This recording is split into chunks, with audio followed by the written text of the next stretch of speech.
looks like a landslide happened in Bihar. Look, it's a question of leading at the moment. Yes, they're leading by a rather large margin, but let's wait for the Election Commission to discuss and disclose the results. I'm sure that the party has a responsibility to study in detail the causes. But remember, we were not the senior partner in the alliance, and that RJD also has to look carefully at its own performance.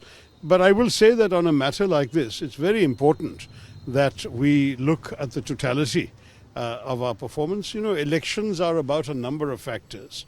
There is, of course, the popular mood, there is the question of organizational strengths and weaknesses, there is the question of the messaging, a lot of issues which will have to be looked at and to see what went right, what went wrong. But let's wait for the final results before we make a call. Still, the senior Congress leaders are saying that there were 6.2 million voters were cut, and also election commission went silent in there some places, and the 10,000 rupees has been given by the BJP to the women voters, but still election commission. The women voters were certainly given some incentives just before the code of conduct. Whether we like it or not, unfortunately, that is legal under our laws. It's from the day of the announcement of the elections that you can no longer do that.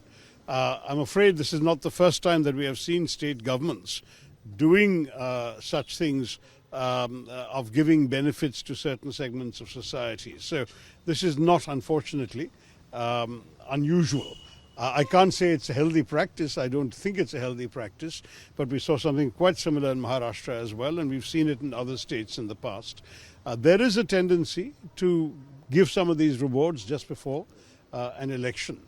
And we have to look at whether such things are reasonable. At the same time, we can't stop governments from doing their job until the election is, the model code of conduct comes into force. So it's not easy to find a simple solution. But anyway, let's analyze the results in detail. I think that ultimately those who are directly involved in the campaign, I unfortunately wasn't there and I wasn't invited to campaign in Bihar, so I can't tell you much myself from personal experience. All I can say is those who are involved will certainly study it, I'm sure, in greater depth.